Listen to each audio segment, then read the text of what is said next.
नमस्कार, आप देख रहे हैं Republic Bharat Ebix cash studio में आपका स्वागत है। आपके साथ मैं हूं शाजिया निसार। नमस्कार, मैं आपके साथ श्वेता श्रीवास्तव। बड़ी खबर आपको बता दें, कैलाश विजयवर्गीय ने एक बड़ा बयान दिया है कि संपर्क में है टीएमसी के 41 विधायक। छवि देखकर बीजेपी में करेंगे शामिल। ये बड़ी बात कैलाश विजयवर्गीय जो बीजेपी के पश्चिम बंगाल प्रभारी हैं, उन्होंने दिया है। उन्होंने कहा कि पहले जो लोग हमारे संपर्क में हैं उनकी छवि देखेंगे, वो किस तरह की छवि के लोग हैं, और उसके बाद अगर साफ सुथरी छवि के होंगे तो फिर उन्हें भारतीय जनता पार्टी में शामिल किया जाएगा, जो कि एक बहुत बड़ी मुश्किल खड़ी करेगा ममता बनर्जी के लिए, टीएमसी के लिए, अगर 41 विधायक संपर्क में है, जिसका दावा कैलाश विजयवर्गीय कर रहे हैं। और हिमांशु हमारे साथ, हमारे सहयोगी सीधे जुड़े हुए हैं, उनका रुख करते हैं। हिमांशु, कैलाश विजयवर्गीय जो दावा कर रहे हैं कि 41 एमएलए बीजेपी के संपर्क में है, अगर वाकई ऐसा होता है तो टीएमसी के लिए चुनाव से पहले बहुत बड़ा नुकसान होने जा रहा है। बिल्कुल बिल्कुल, ममता बनर्जी को, टीएमसी को बहुत बड़ा झटका लग सकता है यदि 41 विधायक, जैसा कि कैलाश विजयवर्गीय पश्चिम बंगाल के भारतीय जनता पार्टी के प्रभारी हैं, जनरल सेक्रेटरी हैं, यदि वो ये कह रहे हैं कि 41 एमएलए उनके संपर्क में है, तो निश्चित तौर पर संपर्क में होंगे। भले ही संख्या आगे पीछे हो सकती है, लेकिन संपर्क में हो सकते हैं, क्योंकि सबसे बड़ी बात यह है कि पिछले एक साल से 2019 के चुनाव से हमने लगातार देख रहे हैं कि 2019 के चुनाव के पहले से और उसके बाद से लगातार टीएमसी के जो बड़े नेता हैं वो बीजेपी की तरफ रुख कर रहे हैं। और टीएमसी के बड़े नेता यदि बीजेपी की रुख कर रहा है, उसके पीछे कारण क्या है? राजनीतिक तौर पर टीएमसी के जो तमाम नेता हैं वो ये देख रहे हैं कि जो जनता है, पश्चिम बंगाल की जनता, उसका रुख किस तरफ हो रहा है, और पश्चिम बंगाल की जनता का जनाधार टीएमसी के अंदर से खसक रहा है। शायद यही वजह है कि टीएमसी के जो तमाम बड़े लीडर्स हैं वो भारतीय जनता पार्टी ये खबर बहुत बड़ी है। और पश्चिम बंगाल में ममता दीदी का आलम तो ये है कि जब अमित शाह दौरे पर पहुंचे थे तो वो इतनी घबरा गई थी कि अगले दिन खुद ही 2 दिनों के दौरे पर निकल गई थी। अब इतनी बड़ी खबर से उनकी क्या स्थिति होने वाली है, हिमांशु? देखिए, निश्चित तौर पर ममता दीदी अपने तमाम जो एमएलए हैं उनके संपर्क में होंगी और उन तमाम लोगों से संपर्क कर रही होंगी। तमाम जो बड़े रणनीतिकार इस समय बैठे हुए हैं टीएमसी के अंदर, वो भी इस बात पर गौर कर रहे होंगे कि कैलाश विजयवर्गीय यदि बोल रहे हैं कि 41 एमएलए टीएमसी के हमारे संपर्क में हैं, तो क्या कुछ रणनीति बनाई जा सकती है। हो सकता है कि टीएमसी ये भी सोच रही हो कि बीजेपी एक सगुफा छोड़ रही है, एक बयान छोड़ रही है कि 41 एमएलए हमारे संपर्क में है। लेकिन इतना तो तय है कि एमएलए उनके संपर्क में है। पिछले दिनों हमने देखा कि लगभग 40 से 45 लोगों ने ज्वाइन किया, शुभेंदु ने ज्वाइन किया, एक टीएमसी के एमपी ने ज्वाइन किया, एक एक्स एमपी ने ज्वाइन किया, और उसके अलावा तकरीबन 30 से 35 काउंसलर्स ने ज्वाइन किया। तो लगातार ज्वाइनिंग जो है वो हो रही है। तो इससे मना नहीं किया जा सकता कि बिल्कुल संपर्क में नहीं है या झूठ बोला जा रहा है, लेकिन ये तय है। इसीलिए जो दावा है उसे खारिज जिस तरीके से नहीं किया जा सकता। सुनाते अपने दर्शकों को कैलाश विजयवर्गीय ने क्या कहा है। लगभग मेरे पास 41 विधायकों की सूची है जो बीजेपी में आना चाहते हैं। यदि वो 41 विधायक को मैं ले लूं तो सरकार गिर जाए, पर हम लोग देख रहे हैं कि किसको लेना और किसको नहीं लेना। यदि छवि खराब है किसी की तो हम नहीं लेंगे उसको, ये हमने सोचा है।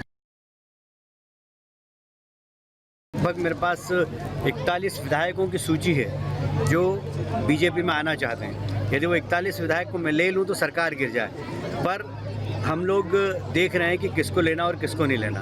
यदि छवि खराब है किसी की तो हम नहीं लेंगे उसको, ये हमने सोचा है। कैलाश विजयवर्गीय का कहना है कि 1 नहीं 2 नहीं बल्कि टीएमसी के पूरे 41 विधायक हमारे संपर्क में हैं। हिमांशु, बीपी बढ़ना ऐसी स्थिति में लाजमी मान सकते हैं ममता दीदी का। हिमांशु,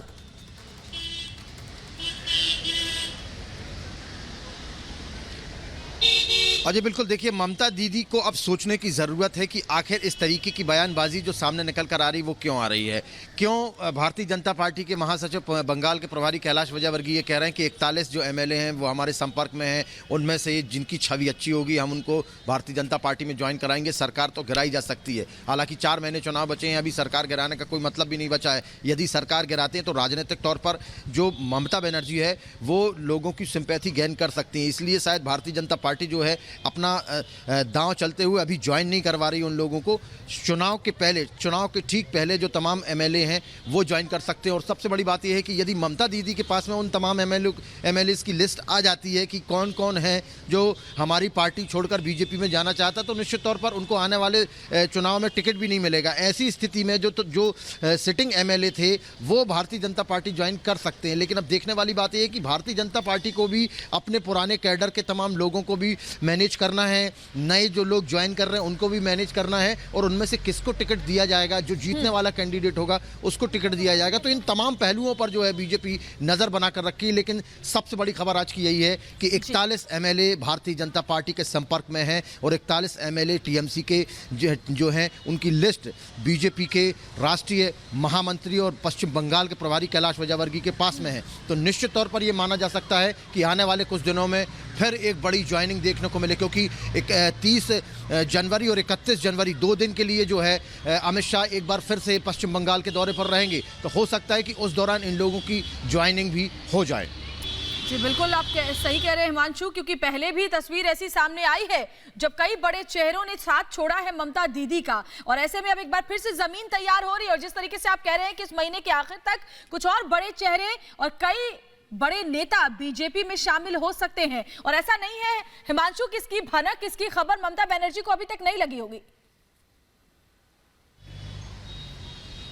नहीं, दीदी को सब पता है, दीदी को सब कुछ पता होता है। दीदी को ये पता होता है कि वो क्या बोल रही हैं और क्या नहीं बोल रही होती। होता क्या है कि दीदी ये भूल जाती हैं कि वो जो बोल रही हैं उसका असर क्या होने वाला है। यदि दीदी को ये जानकारी है कि उनके एमएलए विरोध करने वाले हैं तो निश्चित तौर पर दीदी को पता होगा और उनका पत्ता साफ करने वाली होंगी। इसीलिए वो एमएलए भी अब चाह रहे हैं कि यदि अगली बार हमें टिकट नहीं मिल रहा है तो फिर हम इस पार्टी में क्यों रहे। और सबसे बड़ी बात यह है कि जिस तरीके से यहाँ पर भारतीय जनता पार्टी को समर्थन मिल रहा है, जिस तरीके से लोग रैलीज में आ रहे हैं, सिर्फ कार्यकर्ता रैली में नहीं आते, आम जनता भी रैली में आती है, और जिस तरीके का हुजूम देखने को मिलता है, जिस तरीके से एक लहर सी देखने को मिलती है, तो निश्चित तौर पर यह माना जा सकता है। हम पिछले 1 महीने से लगातार यहाँ पश्चिम बंगाल में हमने हर गली हर नुक्कड़ में जा जाकर आधे से ज्यादा बंगाल हमने घूमा है, और आम जनता की नब्ज जो है, आम जनता के मन में यह है कि परिवर्तन तो होना चाहिए। अब देखने वाली बात है कि परिवर्तन किस तरीके का होगा, लेकिन इतना तय है कि बीजेपी जिस तरीके से समय के गर्भ में बहुत कुछ है। हिमांशु, एक बार फिर से मैं आपके पास लौटूंगी। हमारे साथ कोलकाता से अनुज भी जुड़ चुके हैं, सीधे रुख करेंगे अनुज का।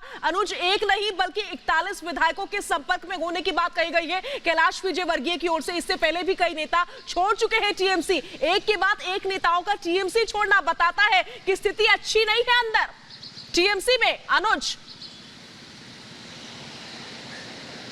जी बिल्कुल, देखिए जी बिल्कुल, देखिए एक तरफ तो ये बताता है कि स्थिति अच्छी नहीं है, लेकिन दूसरी तरफ ये जो दावा कैलाश विजयवर्गीय द्वारा करा जा रहा है ये बहुत ही बड़ा झटका हो सकता है तृणमूल कांग्रेस पार्टी के लिए।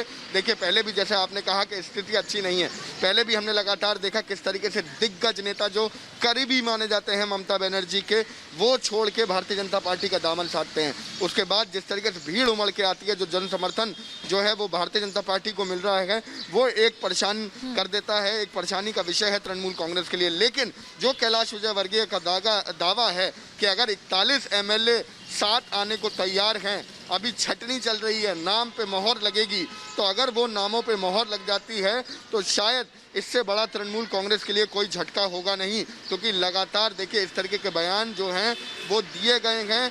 गृह मंत्री अमित शाह ने ये बात बोली थी कि भारतीय जनता पार्टी में हर कोई शामिल हो जाएगा, दीदी और भतीजे अकेले रह जाएंगे आखिरी में। अर्जुन सिंह जो भारतीय जनता पार्टी के नेता हैं कलकत्ता से और पश्चिम बंगाल से, उनका कहना था कि 60 से ज़्यादा ज्वाइनिंग होनी है।